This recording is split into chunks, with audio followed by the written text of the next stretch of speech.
accordance with Chapter 231 of the Open Public Meetings Act, adequate and proper notice of this meeting has been given to the public by publishing a notice in the Glen paper, Glen Voice, Montclair Times, and the Star Ledger, and posting said notice on the bulletin board in the municipal building. The agenda and public handouts for this meeting can be viewed online at www.glenridgenj.org. A public comment period will be held as listed on the agenda.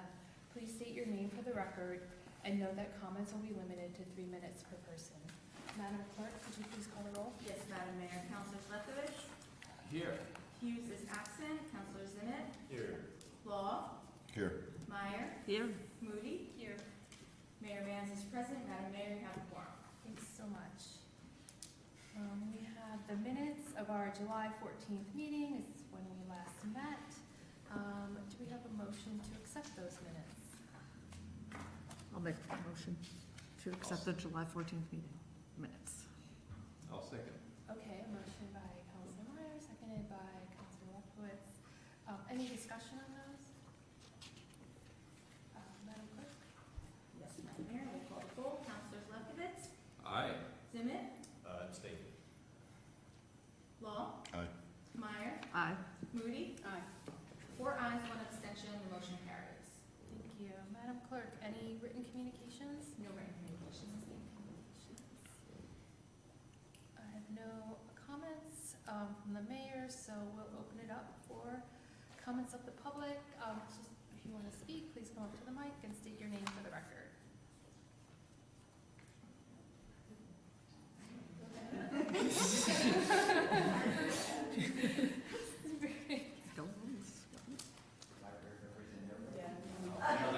Good evening, everybody. I'm Alex Macia, 28 Clark Street. Two houses up from the street, and I'm sure a lot of my neighbors hear about the flooding. My situation is kind of the same as them, it's also different.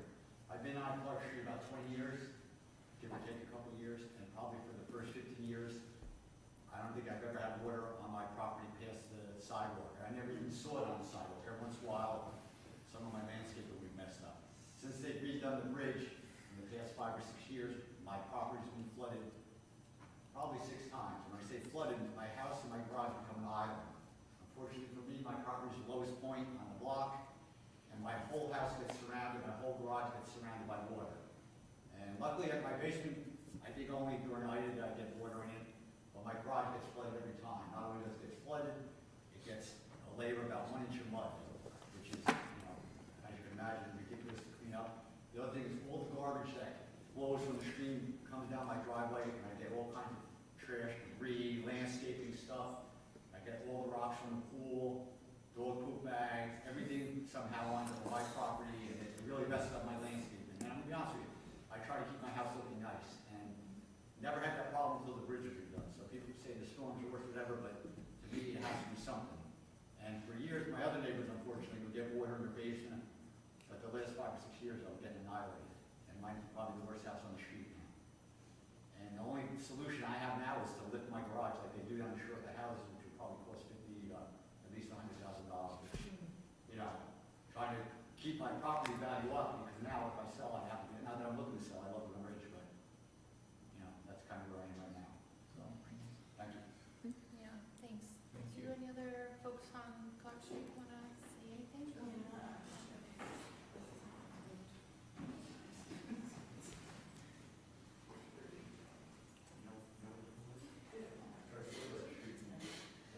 Hi, I'm Bernice Rotella, 24 Clark Street, and just like my neighbor here, I have gotten flooded before, but only one time before they did the bridge.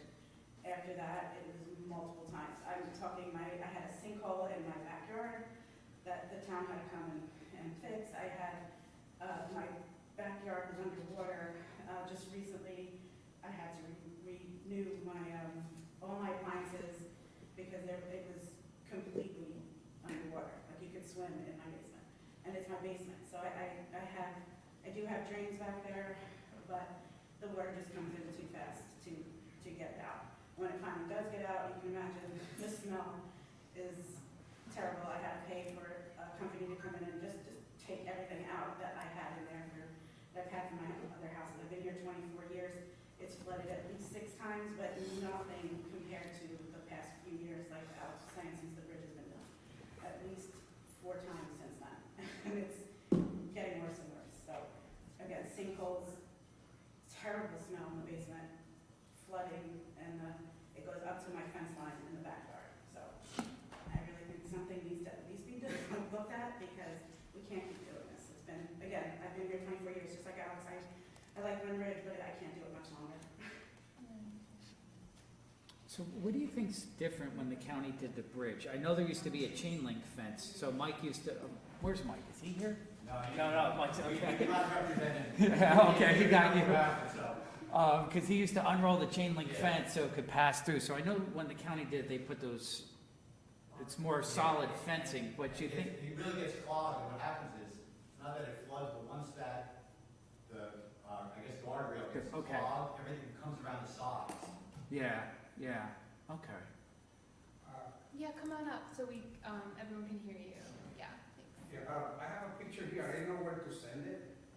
I took a picture recently, there is a rail on there, there is a utility rail, so it's conducting wires. Oh, underneath. Yeah, so from 5'8", it brings it to 4 feet. Okay. And then you see a tree in the middle, so that brought it like 2 feet.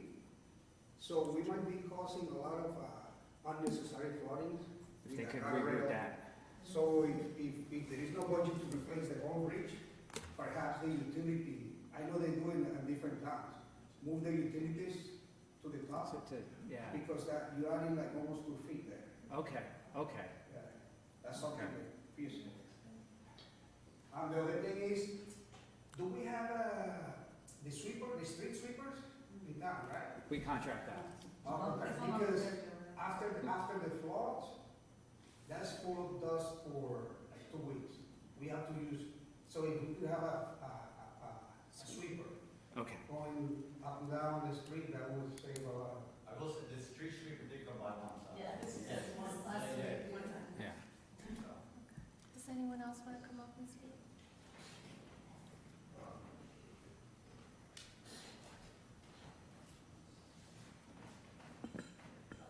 I'll just get close. Ellen Stein, I live on 198 Thomas Street with my husband Andy and our kids and the dog. We've been in Glen Ridge since 2013. I want to speak to our property, but also that this is not just a Glen Ridge issue, in my humble opinion. It's a Glen Ridge, it's a Bloomfield, and it's up the river too. So our house, the first time it got flooded, it was 5 feet of water. That's as big as I am. That was massive damage, 35,000 or more in damage. The second time it flooded, there were 2 feet of water, and we had to redo appliances those sets of times. The third time was recently, after putting a ton of money in, and we had water, the island that you spoke of, we had like a little aquarium in our window, and they saved, my husband and my daughter saved our basement because they were pumping, taking water out of the pump. It just couldn't keep up with the amount of water coming in.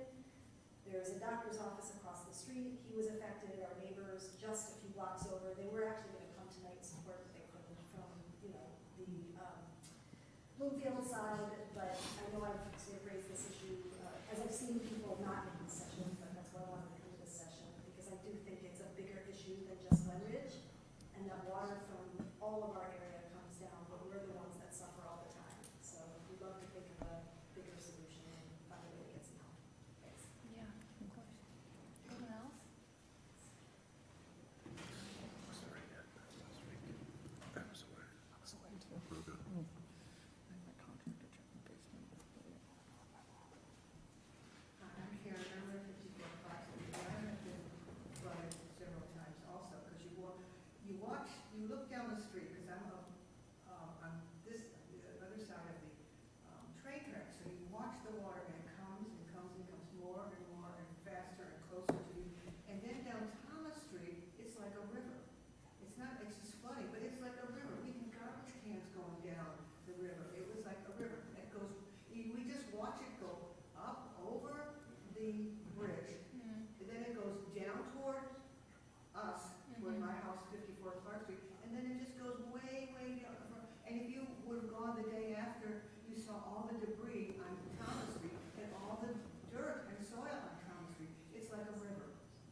our neighbors, Mike and someone else, used to take, there used to be, I guess it was almost like a chain link fence. And they used to unroll the fence, and a lot of the debris would just wash right over the bridge and keep going. Now it really gets clogged. May sound crazy, but I think if they could put some kind of gate system that we know we're gonna get flooded, open the gates up, block off the two ends of Clark Street, and just let the stuff flood up and over. You know, some heavy duty gate, maybe opens from two sides, lock it in the middle, and let everything just keep going over. Because once it hits that bridge, it really it's almost like an explosion. It goes a couple feet in the air, and it just, once that happens, I know I'm done. So, Yeah. It's very heavy. It took up the sidewalk, right? Oh, yeah. It took up the sidewalk, and there's a ton of like heavy, like logs that, so it's dangerous. Tree, a big tree. It's dangerous, so. I know, so I'll just tell you, so I live up on Appleton Place, so I walk down the evening of the 1st to check on things, and I saw the immediate after effect. I saw the logs, you're talking about, the fence was blown out, all the debris, and the residents out. A few of your neighbors have emailed separately, and I already shared this with them, but in this, we have a little bit of progress. So in this last state budget, which closed on June 30th, our local assembly folks were able to get us a $500,000 grant to do a plan or study of the hydrology or the watershed of the flooding in the area. So I should say it's a flood study, but it's looking at it in a watershed basis. So to your point, it's not just this little segment, it's the drainage. And it's coming all the way from Montclair, and we're just shoving it down to Bloomfield, right? So we have to look more holistically. So Bloomfield's done some work along this lines already. They've studied, what is it, like the waterways, the hydrology, the problem areas. It's all well documented because we need to know what's going on, right, before we can figure out solutions that might be upriver or upstream. Even if we can slow it down, we can divert it even a little bit before it starts coming in, and then there might be, to your point, solutions right on your street. So right now we are scoping that out. We're lucky, Mike's an engineer, we have a planner who's our deputy administrator. So we think we can do, add on to what Bloomfield's already done, so build off of their studies that they've done, and then look at that specific Tony's Brook watershed for the flooding. But we just got this money. The Department of Community Affairs, which is a New Jersey state agency, has contacted us, so we can start drawing it down. Mike, do you want to add anything to that? So, on paper we have. I know. They're setting up in the It's better system, than yeah. nothing, yeah. So the idea of this study is we're gonna start all the way up in Montclair and work all the way through to the second river and look at the stream bed all the way across. So look at a couple things. So for example, in portions of Montclair, it goes under buildings. If you remember Montclair Auto, their floor fell in and their store was gone, because that brook actually runs under that building. It goes under Lackawanna Plaza. So the idea is, let's get this watershed documented all the way through from Montclair, all the way down to the second river where this ultimately discharges. What are immediate things that we can fix, and where are there areas where we can slow or detain the water or divert the water elsewhere so you don't get, as all of you are painfully aware, when it rains, it's not a slow creep. It is like a wall comes down that brook and just overcomes, and right away we know, just close Clark. It just comes so rapidly and so quickly at these storms. So we're trying to look at ways to, A, fix where can things be fixed, and B, where can we create opportunities to siphon that water off and hold it and slowly discharge it back into the system so we don't get these massive surges. Because we have, in the last 20 years, a lot of developments happening upstream and creating impervious surface, and it's accelerating the amount of water that's entering the system. It's happening all over. So we're looking for those opportunities, and that's the point of this this study. It's not going to be quick. I don't have a quick fix of what can happen down there, except the immediate ideas. I like this idea that we can make Mike the gatekeeper. The gatekeeper. And and also that utility that runs under there to see if we can I'm not sure what type of, you know, what. Looks like fiber optics, they're like this size, like two Yeah. wires this size. So maybe it's gas or maybe it's something we can do. They seem to be a little more receptive to working with us nowadays. We did one upstream, if you know, by Mattress Metals. There used to be fiber optic lines that ran right through the street. Yeah, the bridge is gone and there were just these, there was a pipe and so they finally rerouted those lines above stream to eliminate that catch point there. So we're gonna keep working. Yes, sir. Where do you think the trees are coming from? Do they come from Eagle Rock or where? The trees all over, as you go upstream in even Glen Ridge, it gets very steep. That brook is very steep on either side. And now that the water is accelerating much more quickly, it's eating up that storm bank. So these street trees that were on the storm bank, on the river bank, are now, that dirt's getting eroded and they're falling into the stream bed and coming our way. I think without the trees, I don't think it will overflow so often. Without the trees getting stuck there, but the problem is the huge, you saw the size of the tree there. Yeah. Right. So what Bill Bartlett, our public works supervisor, and I did before the storm is we walked from the school in Montclair down the whole way to look for any trees that potentially could be in the way, and had our crews get out there and drag them out of the way so they wouldn't get into the stream. But that we're trying to do our level best. Obviously, things are still making it in there, but you know, all sorts of things come down that stream. We had an engine block in the park. I don't know what an engine block's doing in the stream, but it was right across the street in Glen. Literally a tractor engine block was in there. But before the storms, we walked the whole area just to try to find anything that could be in the way. We pulled out some baby carriages this last storm, things of that nature. But as I said, as the water is coming faster and faster, it's eating more and more of that stream, the stream bank, than these trees that were growing on there. The water's eroding them and they're falling in. So it sounds like, Mike, maybe in the near term, the very short term, you can at least look at the bridge a little bit Yeah, more 100%. and investigate that. But we are gearing up to do a more long-term solution, because now that we can, and I will say, and I've said this to your neighbors, like, you telling us this information, sharing your photos, sharing your stories, that's what got us the money. So I appreciate that. I know it's very, very difficult to talk about, but we were able to demonstrate the need here in Glen Ridge. Not everyone, you know, they're like, oh, Glen Ridge, you're fine, you don't need anything. Well, it's not true. So I appreciate you guys sharing that. Please continue to do that, because it just helps us tell the story about why we need the funding.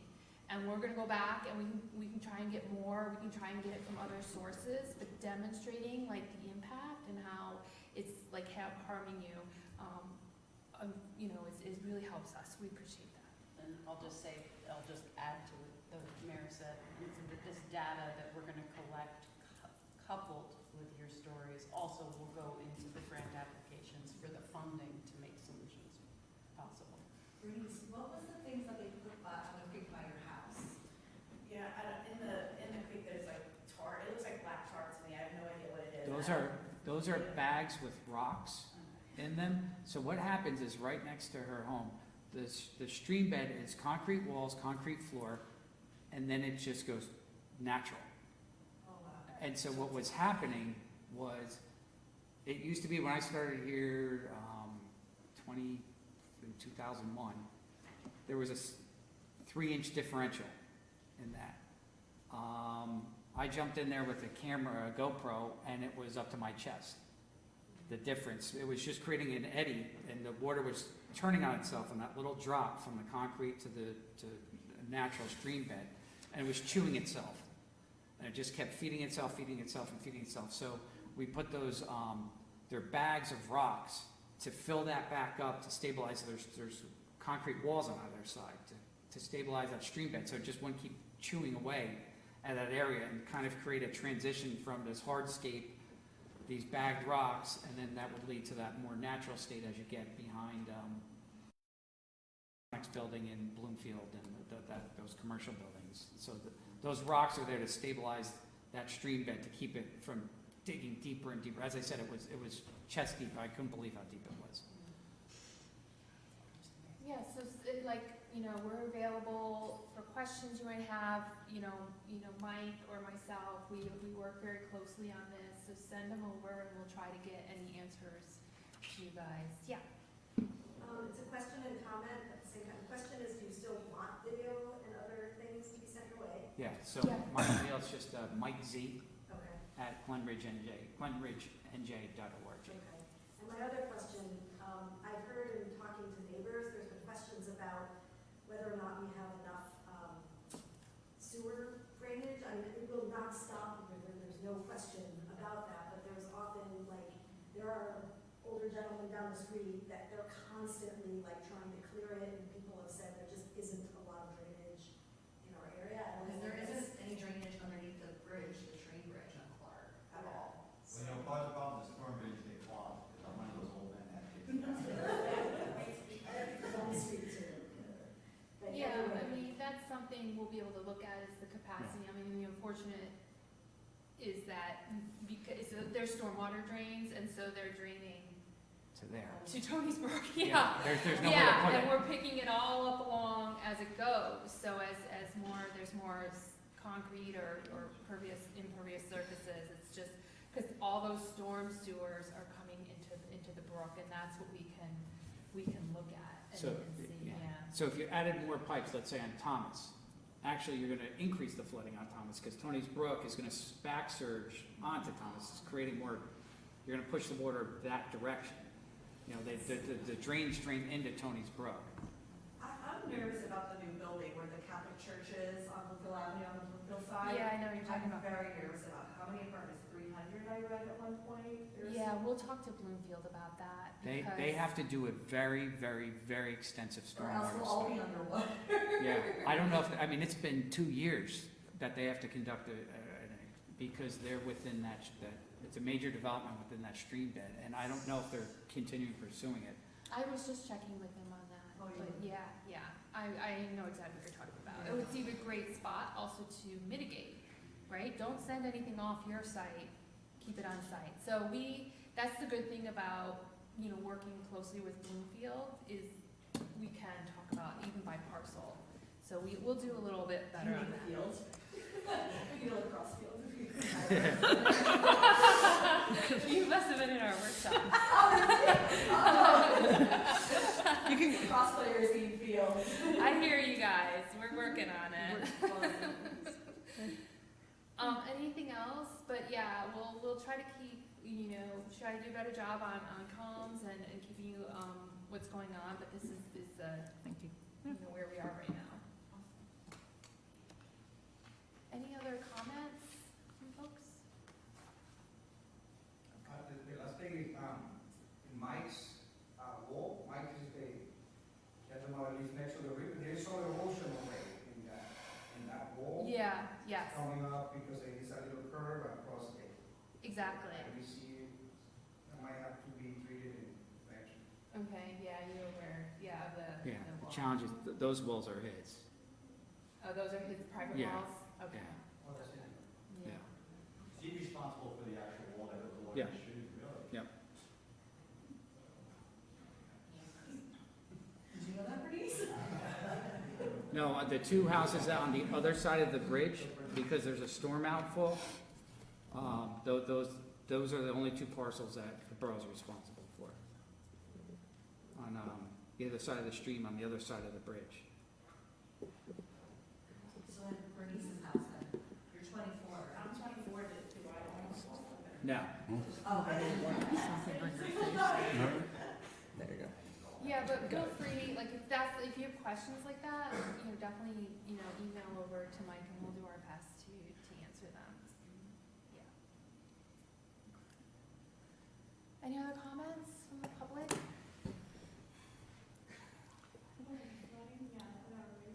Yeah, so if you wanna, so we were just, wrapping up the public comment, but please come up to the mic and state your name and, yes.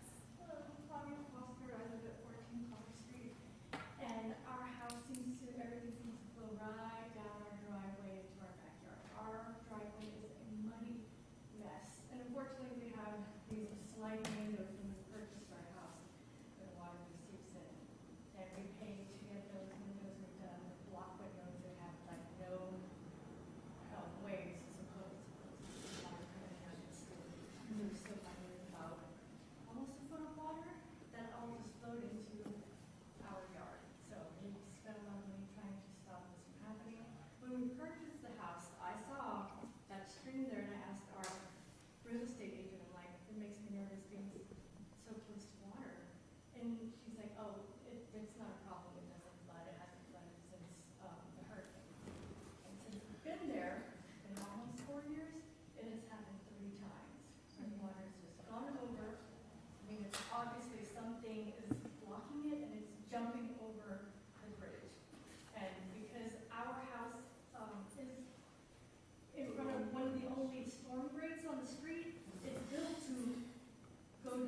that grade, and that is where our house stands. So it all comes in and flows into our yard. The last time, that week that it rained, the week before, there was rain coming. So I went out there myself with my little rake, cleaning out all 4 storm drains, because there are 2 closer to the bridge. And I cleaned them myself because I know that the water comes my way, and if the storm drain is blocked, all it's gonna do is fill up that area. So, number one, the bridge needs to be fixed, and it just needs to be, I guess, more, if the rain is coming, the public works people need to come out and look at the places where they know it's going to flood and make sure that those storm drains are clean.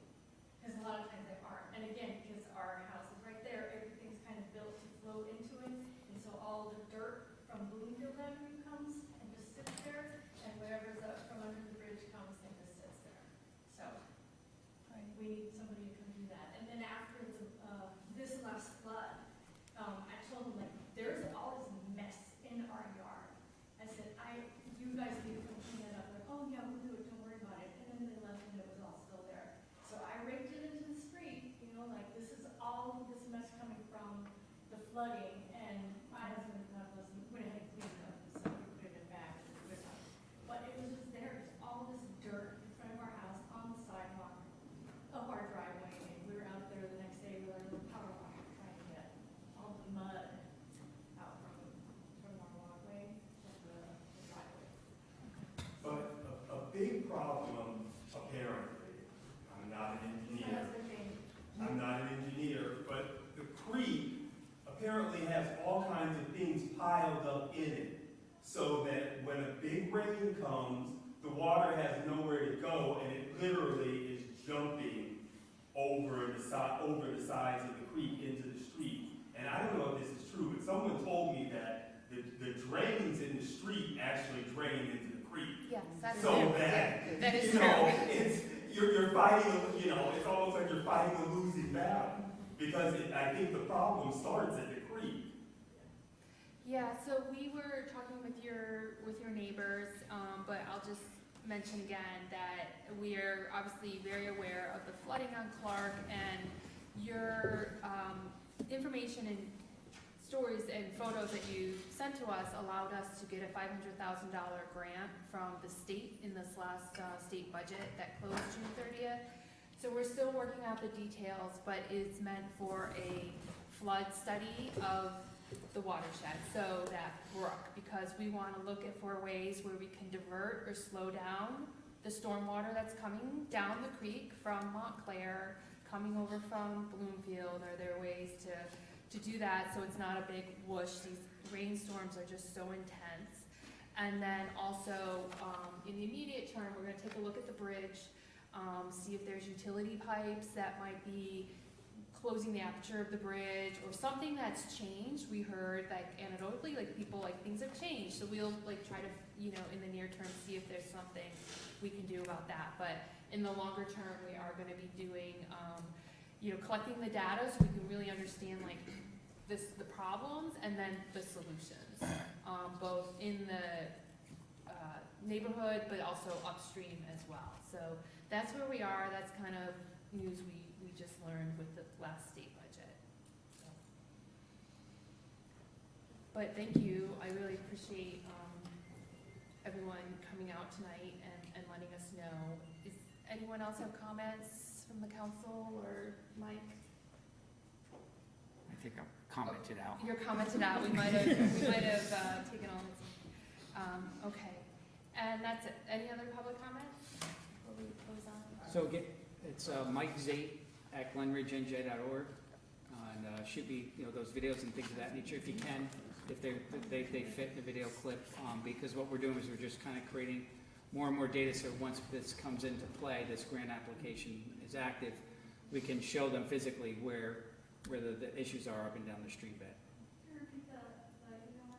It's, what was that? If you go to the borough website, if you go to glenridgenj.org, all of our contact information is on there, so you can reach out to any of us, even if it's not Mike, and we can filter it to him. Yeah, so Mike is our borough administrator. He runs the day-to-day operations of the town, so that's why we keep looking at him. Because we're all involved. Well, Mike? Okay, with that, I will turn everything over to Counselor Lefkowitz for Finance and Administration Committee. There is a second public comment meeting, or section.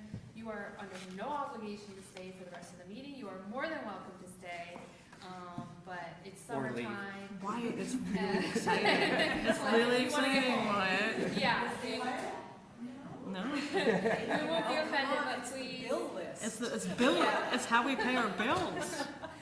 All the materials that we'll be talking about are also online, so you can follow along when you get home on Facebook, so many ways. You can live stream us.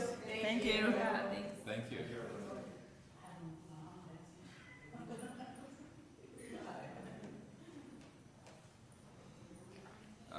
Yes, so, Mayor, I have no report this evening, but I do have a resolution and an ordinance for first reading. So first, Resolution 122-25, where we pay our bills, as you say. That be it resolved that the following claims be approved and warrants be drawn for the same. It's approximately $6.4 million to be paid, including roughly $2.4 million to the county and $2.9 million to the Board of Ed, and the other amounts that are listed on the resolution and the schedule.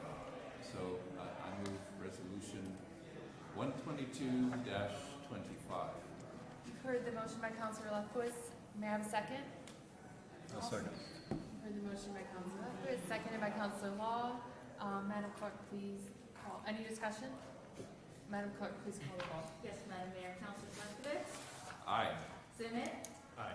Law, Aye. Meyer, Aye. Moody. Aye. 5 ayes, no nays, the motion carries. And next, Madam Mayor, I have ordinance number 1826, an ordinance to appropriate grant funds for various capital improvements, specifically roads. May I have a second on the introduction of this ordinance? I'll second. Thank you, Counselor Zimmett. Any discussion amongst the members of the council? So I can briefly say that the ordinance is to appropriate $775,000,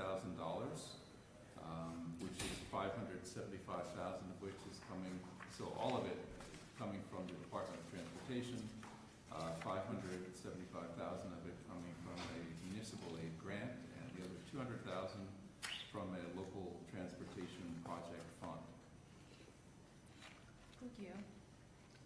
Seeing no further comments forthcoming, Madam Clerk, please call the roll. Yes, Madam Mayor, Councilors Lefkowitz, Aye. Zimmett, Aye. Law, Aye. Meyer, Aye. Moody. Aye. 5 ayes, no nays, the ordinance is passed on first reading. I refer ordinance 1826, municipal clerk, for the purpose of statutory publication and posting. Thanks, That's guys. it for me. That's it. Okay, Counselor Hughes is absent, so Counselor Zimmett will be taking his public safety. Thank you, Madam Mayor.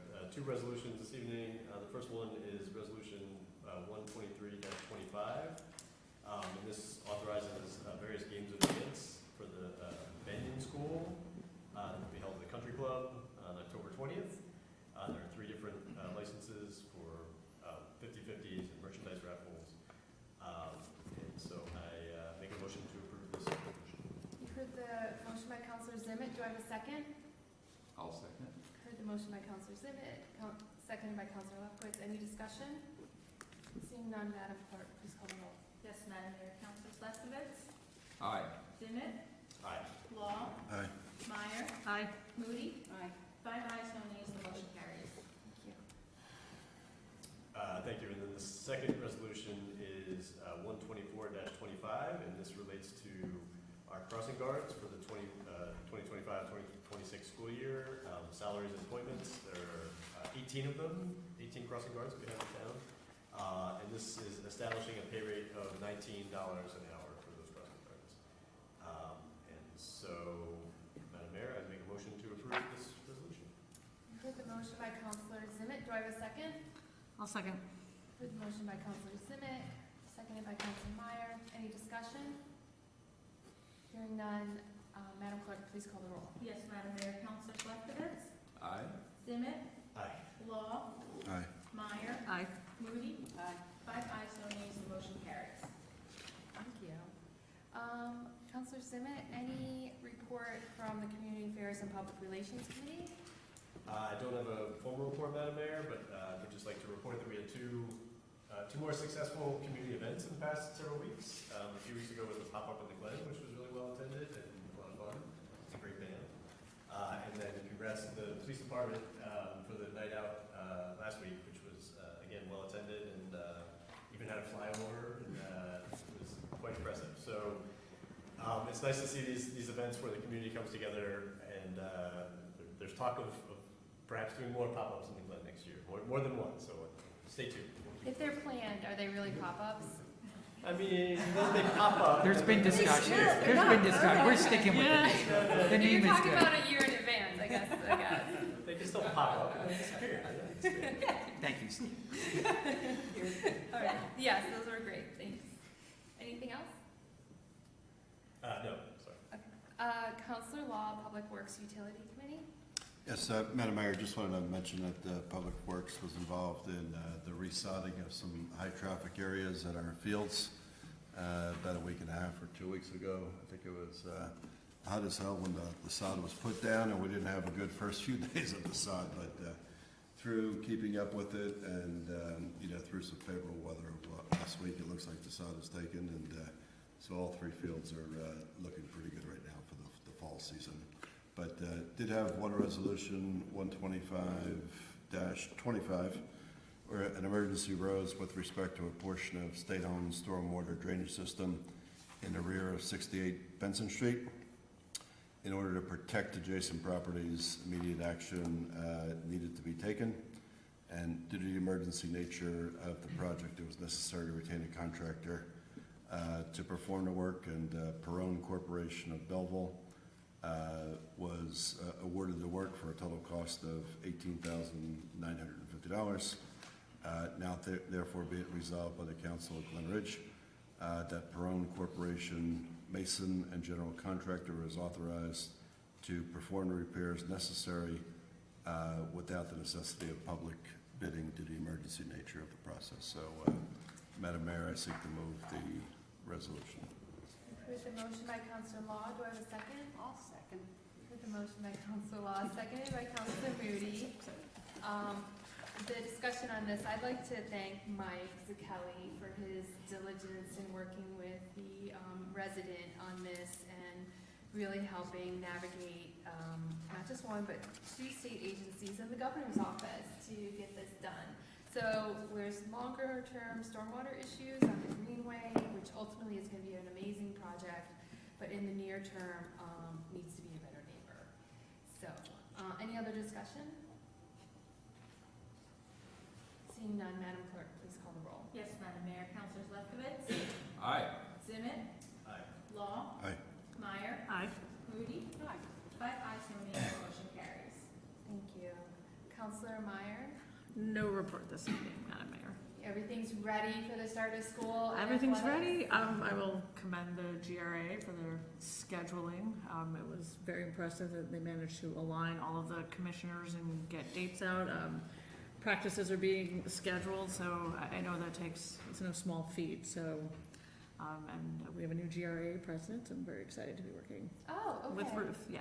Oh, great. Yep. Oh, we just got the soccer schedule, and if that's any indication of what they had to do, I'm very impressed. Yeah, So- very, very well organized, and very clear. So what that does is allows parents whose kids play multiple sports or are interested in multiple activities to effectively plan. So commend them for that. Again, no small feat there. Yeah, and Jim Cowan too, Yeah. working with the high school has been great. Yep, absolutely. Okay, great, thanks. Counselor Moody, Planning and Development Committee, anything going on? You know. Madam Mayor, I have an ordinance, number 1827, and it is entitled An ordinance, I want to make a correction on the record. It's an ordinance to repeal and replace, not rescind, Chapter 1532, which is the Historic Preservation Ordinance. And I want to say a few things kind of to plain English. What is it? How many pages is this? Like 20 something? Yeah. First and foremost, I want to thank a lot of people, and I want to make clear that this is not entertained lightly. It's actually taken this ordinance about 2 years of work, with thanks to the historic, to the HPC, and Jeffrey in particular, who's here. But also the council, our planning staff, our historic preservation consultant, and John, to get the wording right. And the reason it is a repeal and replace as opposed to an amend is really a combination of that effort of really making it clearer, pulling it all together and not just making it a patchwork quilt of new language slapped into it. I think all of us in town, one of the reasons we took such care with this is that historic preservation everywhere is a challenging business, as is living in an older structure.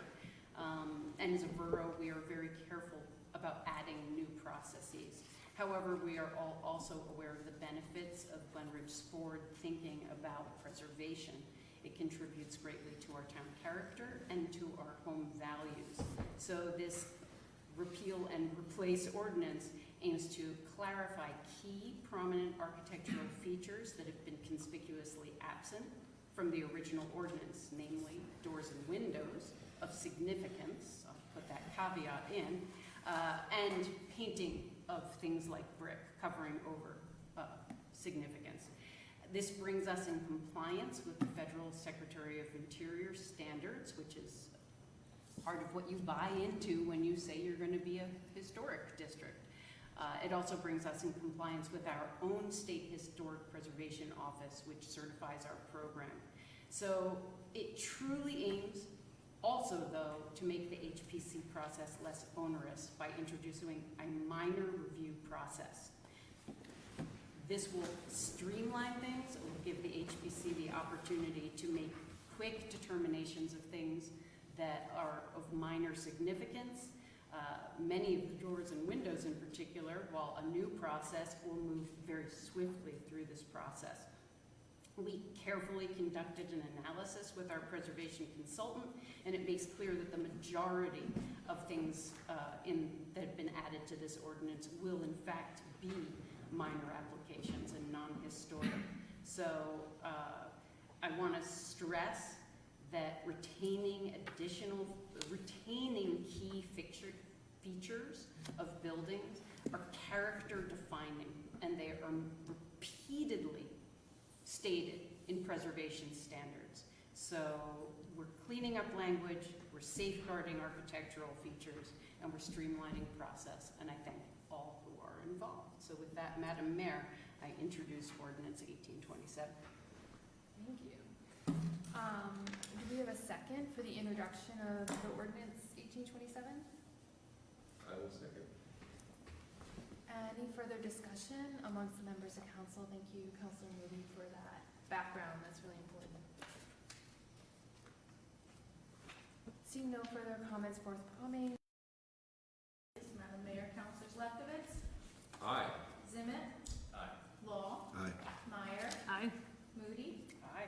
5 ayes, no nays. This ordinance is passed on first reading. I refer ordinance 1827 to municipal clerk for the purpose of statutory publication and posting. So this means that it's now an open comment period on the ordinance, and we'll have the official public hearing on the ordinance at the next meeting. Looking at our clerk, just to make that clear for folks. Thank you. Anything else, Councilor Moody? No additional business tonight. Okay. That only took 2 years. Mike, any additional comments? Mayor, none at this time. Just a heads up, we have one resolution, additional resolution under new business. I have No further comments. Okay, yes, I saw that, thank you. John? I have no report, Mayor. Okay. Captain? Just to follow up on Councilman's, we had a great community night out. We had over 400 people register on that evening, which turned out to be one of the biggest ones we've ever had. We had a flyover from the state police, the Essex County Sheriff's Department sent their community unit, which is the first time we've had them come up for the event. We had the Port Authority come out for the event at this time, as well as Montclair Fire, Rangers Ambulance, the library. A key feature is every year we win the AAA award for safety, for our safe routes and bicycle safety.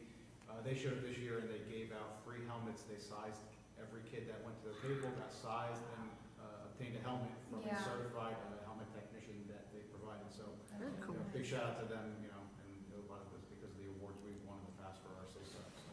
Very cool. Yeah. And other than that, school opens September 2nd, so we won't have another meeting before then. So be mindful that September 2nd, kids will be walking to school. I know, and we'll do some of the joint communications that we've done in Yeah, the starting past. next week.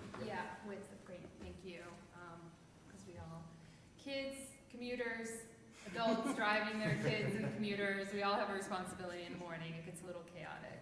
All the above. Yes. Madam Clerk? No report this evening. No report, okay. We do have some new and unfinished business. Councilor Lefkowitz, do you have that Yes, Madam resolution? Mayor. Perfect.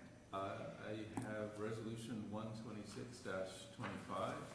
This is to refund a duplicative payment that was made by a local resident. So I move the resolution. You've heard the motion by Councilor Lefkowitz, do I have a second? Heard the motion by Councilor Lefkowitz, seconded by Councilor Zimmett. Any discussion? Seeing none, Madam Clerk, please call the roll. Yes, Madam Mayor, Councilors Lefkowitz, Aye. Zimmett. Aye. Law. Aye. Meyer. Aye. Moody. Aye. 5 ayes, no nays, the motion carries. Thank you. This is our second opportunity for comments of the public. If you have a comment, please come up. You were waiting to see if we actually did it, Jeffrey? Everybody already knows me, right? So, my name is Jeffrey Darby. I'm the current chair of the HPC. I want to thank council for all its support over the last 2.5 years, and specifically Michael and the engineering department for helping us get through this onerous process. What started as a simple amendment to one clause in the current ordinance has turned into, as you mentioned, Councilor Moody, a complete rewrite of the 50-page item. And it really cleaned it all up, created, as you mentioned, new processes to make it easier for residents to actually use HPC, and has codified, again, the historic district. And after this needed to be done, mostly because it's a 40-year-old, I guess, ordinance. And the world's moved in 40 years, and so we need to move with it. So it's about time, and hopefully this one will last 40 more years, and I won't be here to go through it again, since I'll be well into the hundreds by then. So thank you for your support, and thank you for your consideration of this. It's very important, I know, to the HPC to get this through, and we'll see you in a month. Thank you. Thank you. Thank you. Thank you. Any other comments? Seeing none, Councilor Moody? Motion to adjourn, Madam Mayor? All in favor?